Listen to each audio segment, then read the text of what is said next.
তুই এখনই আমার বাড়ি থেকে বের হয়ে যা। আরে কি হলো, ওরে মারেন কে? তুমি জানো না বাবা ও কত বড় শয়তান? কেন? ওকে তো দেখি ভালোই কাজ করে। কাম তো ভালোই করে, কিন্তু ও যা করে তা বলার মতো না। কেন, কি করেছে ও? তাহলে শোনো ওর কাহিনী। নাজমল, যা তো হাফিজের দোকান থেকে আমার কথা বলে 1 কেজি চিনি নিয়ে আয়। যদি বাকিতে না দেয়? দেবে নে, তুই যা। অনেক দিন ধরে গিরিঙ্গি লাগাই না, আজ একটা গিরিঙ্গি লাগাবো।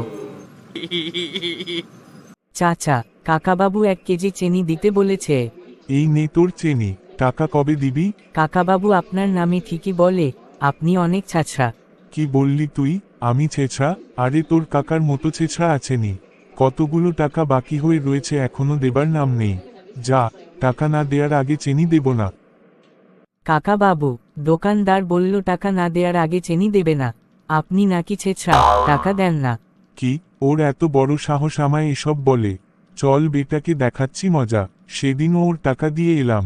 কিরে, চিনি দিলি না কেন? এ, মাগনা নাকি? আমাকে ছেছড়া বলবে আর আমি ওনায় চিনি দেব? আমি তোকে কখন ছেছড়া বললাম?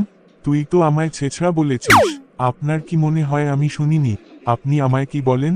তোকে কে বলল আমি তোকে ছেছড়া বলি? আপনার চাকরই তো বলল। দাঁড়া, ওই ব্যাটাকে দেখাচ্ছি মজা। শুনলে তো ও কি করে? এই সামান্য বিষয়ের জন্য ওকে তাড়িয়ে দিবেন? হ্যাঁ, এসব চগলখোর আমি আমার বাড়িতে রাখবো না। এমন কাজের ছেলে কেউ হাত ছাড়া করে? নাজমুল, তুমি আমার সাথে চলো। এখন থেকে তুমি আমার বাড়িতে কাজ করবে। সাবস্ক্রাইব করে রাখুন। ওই বাড়িতে কি করব সেটা দেখবেন না?